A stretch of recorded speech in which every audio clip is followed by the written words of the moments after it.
And today we're taking a look at this 2003 Chevy Duramax. It's got some issues with the front end. We've got some play in the wheel bearings and the tie rods that we're going to get taken care of. We're also going to be replacing the AC compressor because the clutch isn't engaging. And we'll be taking a look at a couple other things. So let's get started. And right now I've got the AC compressor unplugged because he was having some problems with the air conditioning. I know that that's got a bad clutch. I've also tried to hot wire it and it won't activate even with a hot wire. So the owner's bringing me an AC compressor.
Now the other reason this Duramax was in here was for the wheel speed sensor. It's definitely due for some wheel bearings. They have a bit of play.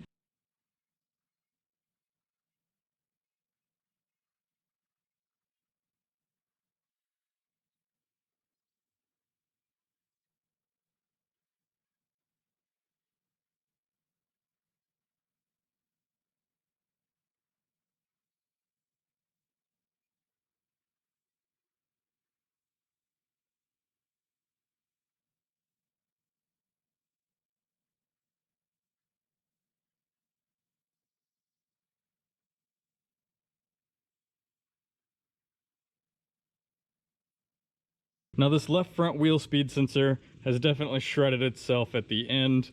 So we went ahead and we got a new one in there. We cleaned it out. I checked it just to make sure that there was nothing on the teeth that was causing it to wear out this badly. But this truck has about 200,000 miles on it. And I just wanted to check the clearance to make sure that the new sensor that I installed doesn't do the same thing. It needed a little bit of cleaning, so I rotated the wheel, cleaned up the splines a bit, and got the new one installed, and that's taking care of that. Alright, so you can see we ended up doing quite a bit more than just an AC compressor. Now the serpentine belt was already in good condition. It had been replaced within the last year or two from what I saw on the date stamp. So we just needed to do a new AC compressor, put some fresh oil in it. You can even see the orifice tube right here. I went ahead and replaced that. Anytime I open the AC system, it's a good idea to replace this filter. We ended up doing the tie rods and the tie rod ends together, which made it a little bit easier. And then we did a new pitman arm and a new idler arm. Again, the ball joints are just a little weak. We also went through and we replaced both front wheel bearings. So now the front end's quite a bit tighter, it steers a little nicer, and AC's blowing nice and cold. Now a lot of you have seen this in the background of the shop, and it's a little dark on this side, so I apologize, but this is a John Deere 5300, and I'm currently having some problems with the battery. So first thing I'm gonna do, pop off these side panels. And I'm just gonna check the battery's voltage right now as it sits. I was out mowing a little bit earlier today, but then I ran into some problems, so I'm gonna check the battery voltage. All right, checking the battery voltage, I'm showing 10.6 volts. I checked the alternator output and it's charging the battery at about 13 volts, but as soon as you turn off the ignition, the battery drops to about 10 volts and I can't restart it. So I'll go ahead and remove this battery. We have already made an attempt to charge it overnight and it still won't get above 10 volts. So I know that I've got a bad cell somewhere in there, so I'm gonna remove it and I gotta get over to the parts store to get a new battery installed. Now this is the brush hog? Is it a bush hog or a brush hog? Anyways, I was mowing with it earlier and then ran into a couple of problems. And what happened was I dented in the back part of this pretty good. So now what's happening is the blade is coming and bumping against this backside, which is causing some pretty severe vibration. So I'll have to get that hammered out. And it looks like I'll also have to do a new weld here. You can see where it's been welded in the past, but I'll need to get this brush hog repaired as well. And this young lady decided to go running through the mud today, so she's got to get a bath.